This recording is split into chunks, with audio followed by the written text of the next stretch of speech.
Hello dear students, this is Pragati. आपण पाहतोय standard 9 real numbers exercise 2.4 question number 1 multiply. आता आपल्याला हे जे फॉर्म दिसत आहे हे कशा प्रकारचे आहे? तुम्ही एक प्रॉपर्टी लोअर स्टँडर्डला शिकले असाल. काय आहे ही property? A bracket B plus C. आता ब्रॅकेटच्या बाहेर एक नंबर आहे आणि त्या नंबरनी ब्रॅकेटला मल्टिप्लाय करायचं आहे.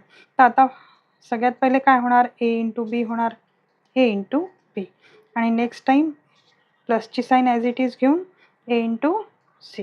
हे अशा प्रकारचे प्रॉब्लेम्स आहेत जे आपल्याला सॉल्व करायचे आहे. फर्स्ट प्रॉब्लेम आहे √3 ब्रॅकेटमध्ये आहे √7 मायनस √3. आता हे सॉल्व करताना फर्स्ट स्टेप आपण पहा काय करणार. हा आपला ए आहे, हा बी आहे आणि हा सी आहे, बरोबर.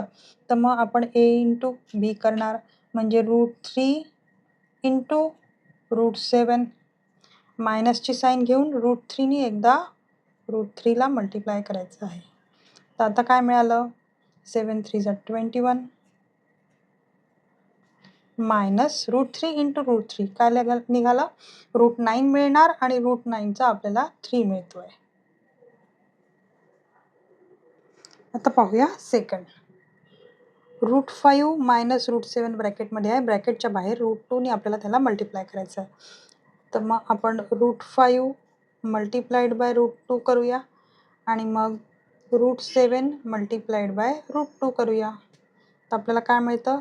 √10 मिळाले आणि मायनस √14 मिळाले. आता थर्डवाला पाहूया. थर्डमध्ये पहा मुलांना, दोन ब्रॅकेट आपल्याला दिसतात आहे. हे दोन ब्रॅकेट आपण कसं सॉल्व करणार? हे चारही वेगवेगळे नंबर आहे, तर आपण दोन ब्रॅकेटमध्ये तर पहा ए प्लस बी घेतला आणि सी प्लस डी घेतला.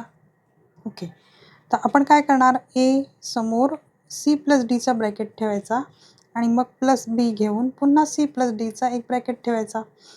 नंतर आपण ए इंटू सी करणार नेक्स्ट स्टेपमध्ये, मग ए इंटू डी करणार, प्लस करून ए इंटू डी झाला, प्लस बी इंटू सी झाला आणि मग नेक्स्ट स्टेपमध्ये प्लस करून बी इंटू डी झाला. हे अशा प्रकारे सॉल्व करायचं आहे. चला तर मग सॉल्व करूया आपण. 3√2 ह्याच्यासमोर आपण पूर्ण ब्रॅकेट ठेवणार आहोत.